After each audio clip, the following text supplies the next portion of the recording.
The person that we created is named John. John grew up in Mount Vernon, Iowa, a small farm town on the eastern side of Iowa. John's parents decided to start a corn farm when they moved to Iowa, and selling that corn is their main source of income. Because of this, anytime he was not doing school, he was required to help his father out in the field or his mother around the house. John also loved sports growing up and played football in his high school and early middle school days. Due to John loving football, he ultimately decided to leave his hometown and attend the University of Iowa. He also chose Iowa due to their psychology program, and he decided to choose their psychology program because he wanted to help people, and one of the ways to do that is through their mental health, or through mental health and understanding emotions and well-being. Uh, authoritarian parenting stresses obedience, de-emphasizes collaboration and dialogue. It also employs a strong form of punishment. In John's case, his parents have always been super strict and have always employed a ton of rules. Working on the farm, John's father has a specific way he likes things to be done, and when John did not do it the right way, he was often punished as a result. This often included making him walk back to the house instead of ever being given a ride.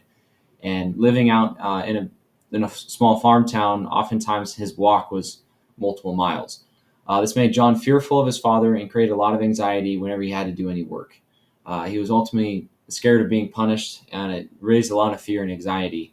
But ultimately, John, due to having authoritarian parents, he was a rule follower, but not because of internal motivation, but due to fear. Uh, Unfortunately, because the main source of income was selling corn, John's parents didn't make a ton of money.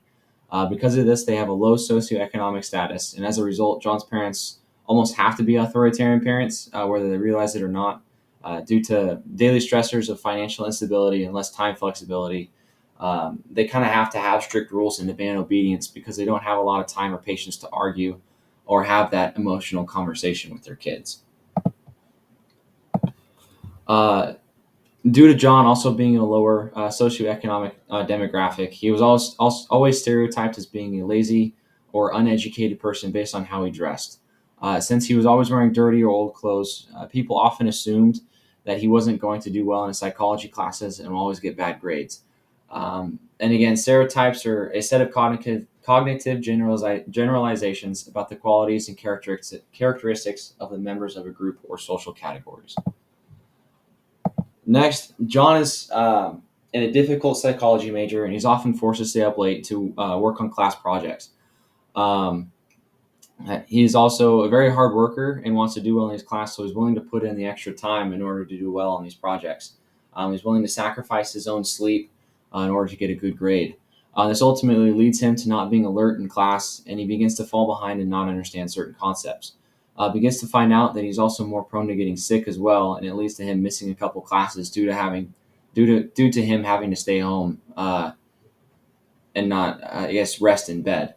And then again, sleep deprivation, kind of looking at loss of one night sleep, always can have a substantial effect on mental or physical functioning. They always kind of may score lower on tests of judgments, but the big ones is sleep deprivation can be detrimental to the immune system, and then you kind of see that in John, how he gets sick because he's not sleeping as much, and then it also shows impairments in daytime alertness and memory.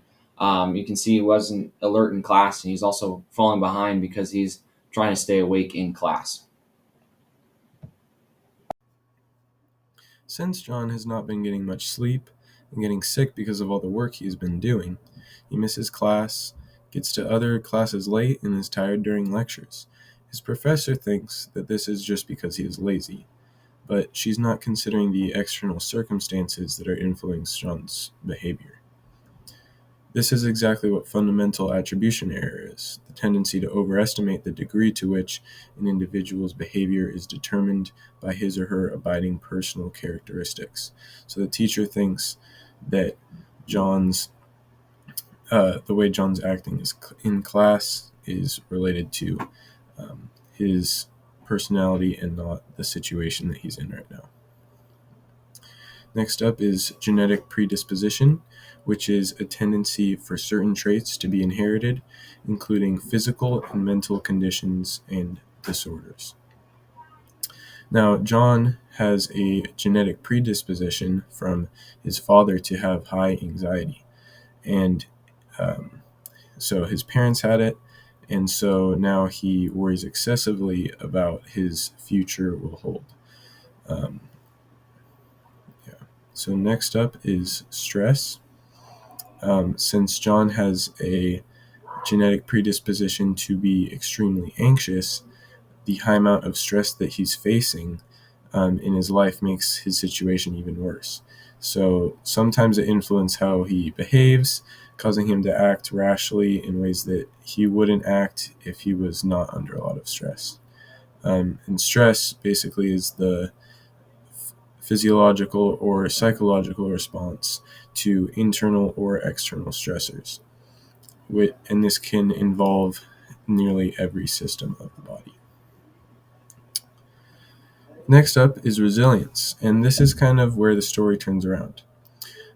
John has had lots of problems throughout his life, but he adapted to them and accomplished some great goals, including making it to college. And that's what resilience is all about, the process and outcome of successfully adapting to difficult or challenging life experiences. And so through John's resilience, he was able to work hard and put funds together for college, even with his low socioeconomic status throughout his childhood. This brings us to problem-focused coping, which is a stress management strategy in which a person directly confronts a stressor in an attempt to decrease or completely eliminate it. So instead of focusing on the emotions that were associated with his problem, which sometimes can be a good way of getting through a problem, John focused on what he could do to solve that problem. And in this case, he got a job during high school so that he could put the funds together to send himself to college, and consistently worked hard while he was there, also having a work-study job. Finally, this brings us to our value and purpose.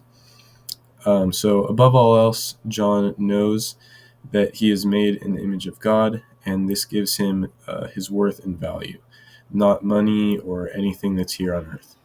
John knows that Jesus loves him enough to die for him so he can spend eternity with God. Knowing this inspires John to love others and to treat them with kindness and respect.